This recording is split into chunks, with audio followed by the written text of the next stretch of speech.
जैसा कि आप स्क्रीन पे देख पा रहे हैं, आज मैं लेकर के आया हूँ सामाजिक विषय का यानी कि सामाजिक विज्ञान का केस पेपर। ख़ासतौर से यह वीडियो क्लास 10th के लिए है, यानी कक्षा 10 के विद्यार्थियों के लिए जो लोग अभी सामाजिक विज्ञान यानी सोशल साइंस का परीक्षा देंगे। Hello everyone, study tube the learners choice में आपका स्वागत है। चलिए हम गेस पेपर को डिस्कस करते हैं। मैं आशा करता हूँ कि आप अब तक जितने भी पेपर दिए होंगे आपके पेपर अच्छे गए होंगे और आप ये चीज़ें समझ गए होंगे कि पेपर में कितने क्वेश्चंस आते हैं, कितने नंबर के आते हैं, किस टाइप के क्वेश्चंस आते हैं। इट मीन्स प्रश्न कैसे बनते हैं, बहुविकल्पी, लघु उत्तरी, अति लघु उत्तरी, ये सब चीज़ें मैं बात कर रहा हूँ। हम लोग आगे प्रश्नों की ओर बढ़ते हैं। तो आपकी स्क्रीन पे सबसे पहले हमारे कुछ प्रश्न दिख पा रहे होंगे जो हैं बहुविकल्पी प्रश्न। जैसा कि आपको ज्ञात है कि कुल 20 बहुविकल्पी प्रश्न आते हैं। 20 नंबर के 20 बहुविकल्पी प्रश्न आते हैं। इन प्रश्नों में सबसे पहला प्रश्न है गेस पेपर का, जर्मनी के एकीकरण में प्रमुख भूमिका किसकी थी। आपको यहाँ ये बताना है कि जर्मनी के एकीकरण में प्रमुख भूमिका यानी कि मेन रोल था वो किसका था। पहला हिटलर, दूसरा बिस्मार्क, तीसरा मुसोलिनी, चौथा गैरिबाल्डी। इन चारों लोगों में से किनका प्रमुख योगदान रहा है, आपको आंसर करना है। अगले क्वेश्चन पे चलते हैं। अगला क्वेश्चन है, आर्थिक महामंदी का प्रारंभ कब से हुआ, यानी कि जो आर्थिक महामंदी कब से शुरू हुई थी। 1928, 1929, 1930, 1932। आपको इसका आंसर करना है। प्रश्न संख्या 3, श्रीलंका में निम्नलिखित में से कौन सा समूह बहुसंख्यक है। अगर आप सत्ता की साझेदारी पढ़े होंगे तो आपको पता होगा कि श्रीलंका में कौन से लोग बहुसंख्यक हैं। चलिए हम आगे चलते हैं। प्रश्न संख्या 4, कॉर्न लॉ से संबंधित देश है। जो कॉर्न लॉ है उससे संबंधित देश कौन सा है। यहाँ पे जर्मनी होगा, ब्रिटेन, फ्रांस, संयुक्त राज्य अमेरिका। प्रश्न संख्या 5, निम्नलिखित में से कौन सा विषय संघ सूची से संबंधित है, यानी कि केंद्र से संबंधित कौन सा विषय है वो आपको ढूंढना है। प्रतिरक्षा, कृषि, शिक्षा और चौथा है व्यापार। इनमें से कौन सा संघ से संबंधित विषय है उसे आपको चुनना है। चलिए आगे चलते हैं।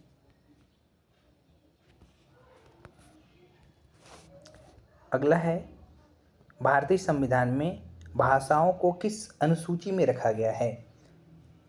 आपको ये भी याद होना चाहिए कि कितनी भाषाओं को रखा गया है, किस अनुसूची में रखा गया हो और कितनी भाषाओं को रखा गया है। तीसरी, चौथी, पाँचवीं और आठवीं ये अनुसूचियां हैं, किस अनुसूची में रखी गई है ये आपको ढूंढना है। अगला है, नेपोलियन बोनापार्ट की पराजय कब हुई थी। जो नेपोलियन है वो कब हार गए थे, यानी उनकी पराजय कब हुई थी। 1802 यानी 1802, 1805, 1810, 1815।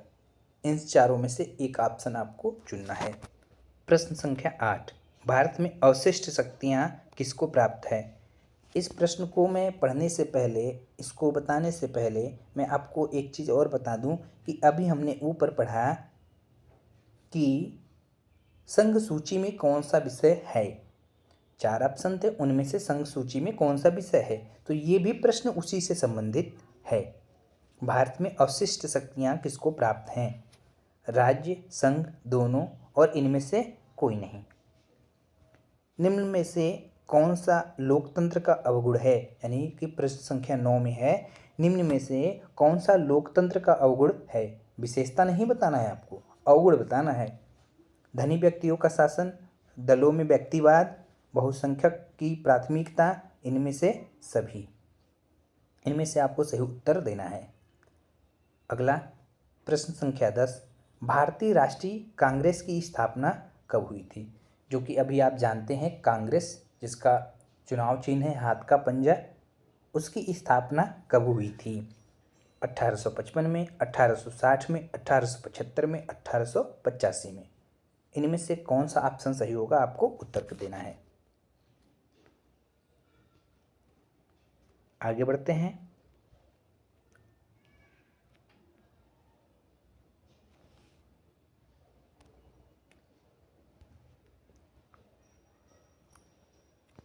अगला प्रश्न पढ़ने से पहले मैं आपको यह बता दूं कि अगर आपको इस गेस पेपर का आंसर की चाहिए तो आप एक बार कमेंट कीजिएगा, मैं आपको आंसर की अलग से वीडियो भी बना दूंगा। चलिए आगे बढ़ते हैं और अगला प्रश्न देखते हैं। निम्नलिखित में से कौन सा राज्य बॉक्साइट का प्रमुख उत्पादक है? यहाँ पे ये पूछा जा रहा है कि किस राज्य में बॉक्साइट सबसे अधिक उत्पादन किया जाता है। यहाँ पे बॉक्साइट होगा, आप ध्यान दीजिएगा, यहाँ पे बॉक्साइट होगा और यहाँ पे बिहार होगा। तो पहला ऑप्शन में उड़ीसा, बिहार, तमिलनाडु और पंजाब, ये 4 ऑप्शन है, इनमें से आपको आंसर टिक करना है। निम्नलिखित में से कौन सा परंपरागत संसाधन है? तो जो संसाधन वाला चैप्टर है ज्योग्राफी में, उससे ये पूछा गया है। कोयला, पवन ऊर्जा, सौर ऊर्जा, ज्वारी ऊर्जा, इनमें से कौन सा परंपरागत संसाधन है उसको आपको बताना है।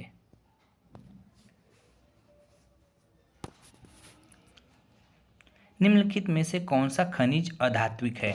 इनमें से कौन सा अधात्विक है वो आपको ढूंढना है। अभ्रक, मैग्नीज, जस्ता, बॉक्साइट, इनमें से कौन सा अधातु है, अधात्विक है, वो उसको ढूंढ करके आपको टिक करना है।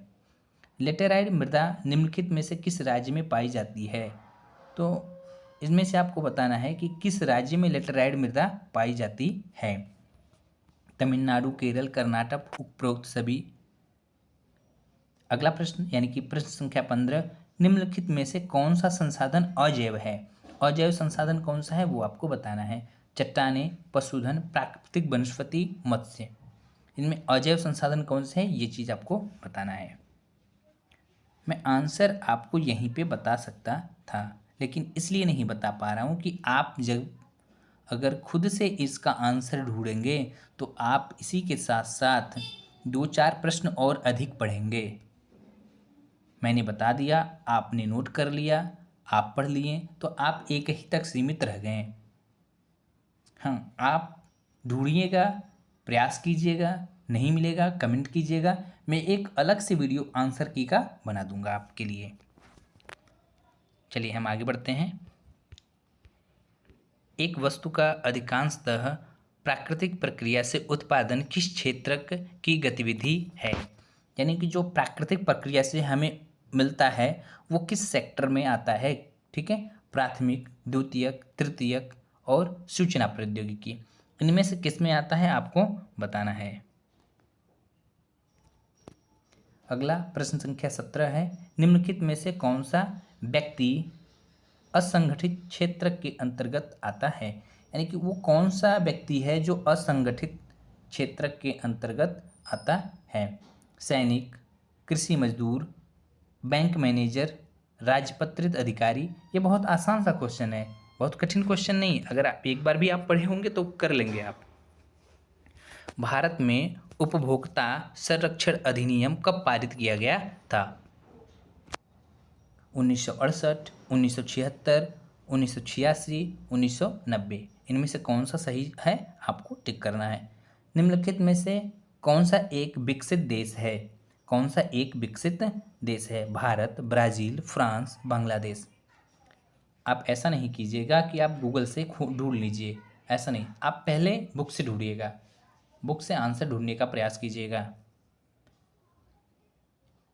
अगला है, बांग्लादेश के ग्रामीण बैंक की शुरुआत कब हुई थी? जो बांग्लादेश है उसकी ग्रामीण बैंक की शुरुआत कब हुई थी आपको बताना है। 1960, 1956, 1970, 1980, इनमें से कब हुई थी आपको बताना है।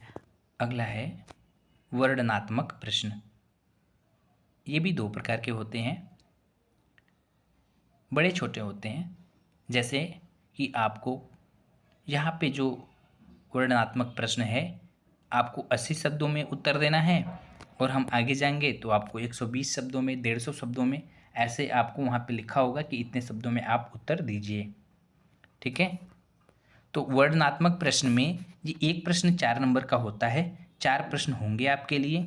ठीक है, 4 प्रश्न होंगे जैसा आप स्क्रीन पे देख पा रहे हैं।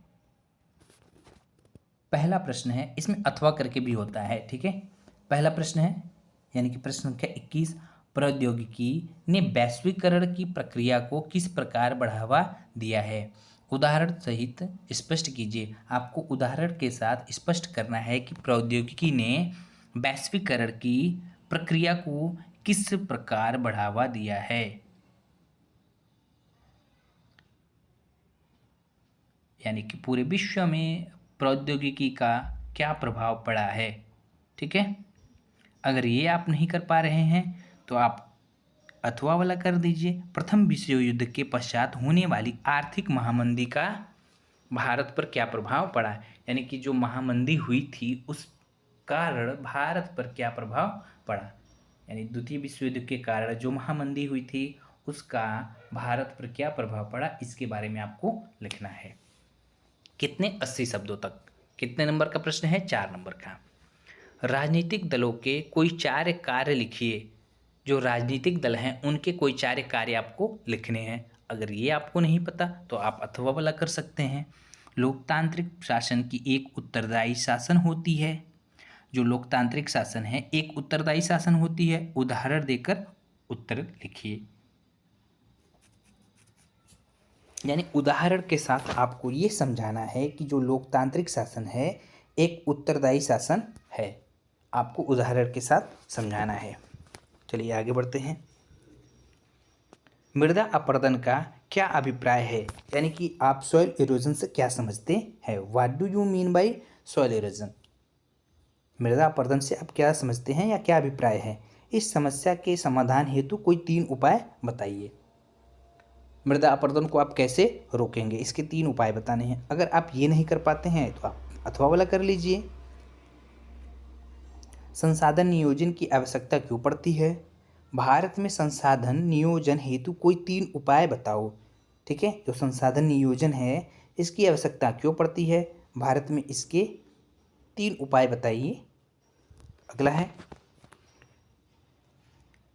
उपभोक्ता जागरूकता हेतु कोई 4 उपाय बताइए।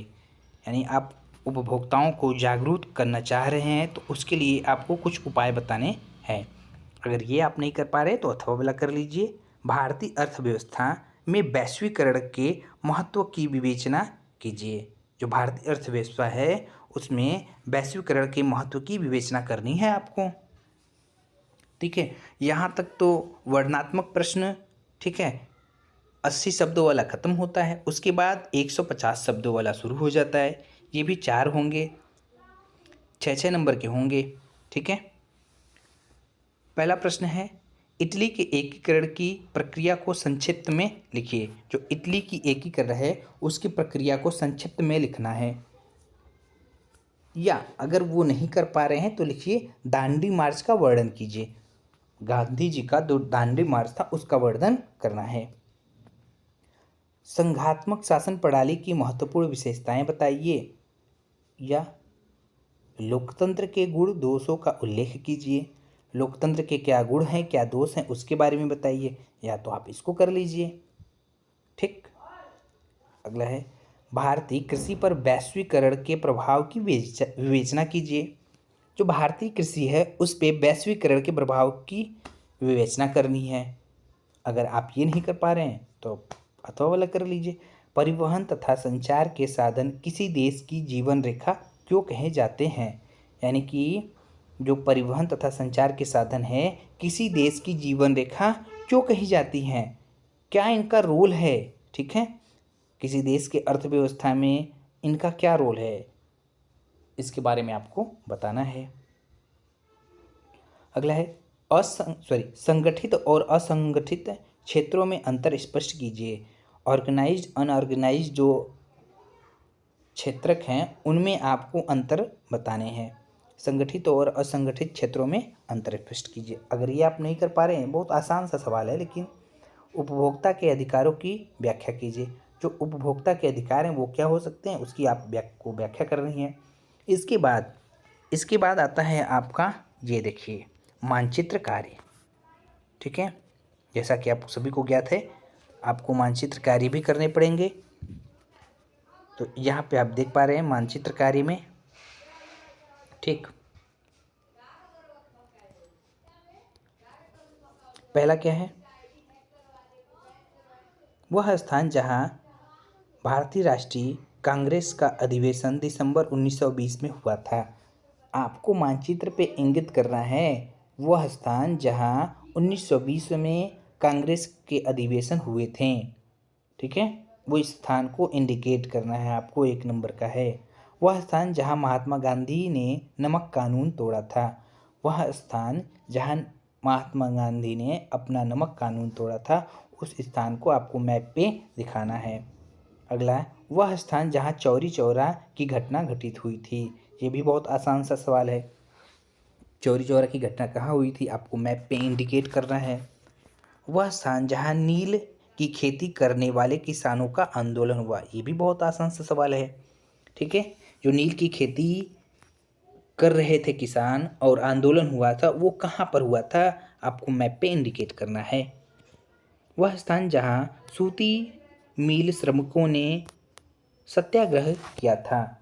सूती मिल के जो श्रमिक थे, एक बार उन्होंने सत्याग्रह कर दिया, तो वह स्थान कहाँ है वो आपको बताना है। अगर आप इतिहास पढ़े होंगे, ठीक है, तो आप बता पाएंगे अच्छे से। चलिए अगला, ये ज्योग्राफी का है। ठीक है, ज्योग्राफी का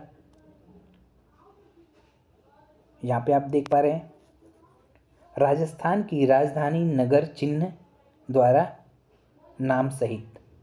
तो राजस्थान की राजधानी, ठीक है, राजस्थान की राजधानी कहाँ है, उसको इस चिन्ह द्वारा नाम सहित दर्शाना है। आप लोकेट करेंगे तो आपको क्या मिलेगा, आधा नंबर, और नाम भी लिख दिए तो 1 नंबर मिलेगा। ठीक है, ये दोनों आधे आधे नंबर में डिवाइड हैं।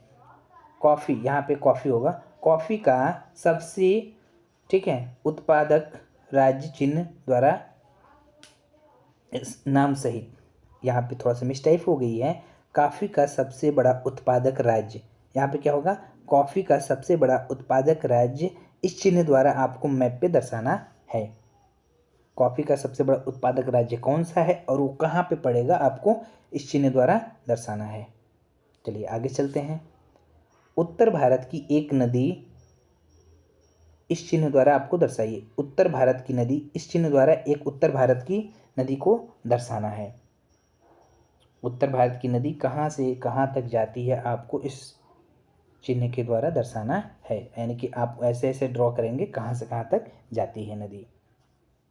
लास्ट क्वेश्चन, ये है, महानदी पर निर्मित एक बांध इस चिन्ह द्वारा नाम सहित लिखिए। यानी कि महानदी पे कौन सा बांध बना है, इस चिन्ह द्वारा आपको दर्शाना है कि महानदी भारत की मैप पे कहाँ है और कौन सा बांध बना है। भारत के किसी एक परमाणु ऊर्जा केंद्र इस चिन्ह द्वारा नाम सहित। यानी कि भारत के किसी भी एक परमाणु ऊर्जा केंद्र का नाम लिखिए और इस चिन्ह द्वारा बताइए कि वो कहाँ पर है इंडिया के मैप पर, यानी भारत के मैप पर। तो ये आपका यहाँ पर कंप्लीट होता है सामाजिक विज्ञान का पहला गेस पेपर। एक गेस पेपर मैं आपके लिए और भी बनाया हूँ, उसका भी वीडियो मैं डाल दूँगा, आप देख लीजिएगा इसी के जस्ट बाद। वीडियो में लास्ट तक बने रहने के लिए आपका बहुत बहुत धन्यवाद। अगर वीडियो अच्छी और इन्फॉर्मेटिव लगी हो तो लाइक शेयर सब्सक्राइब अवश्य करें।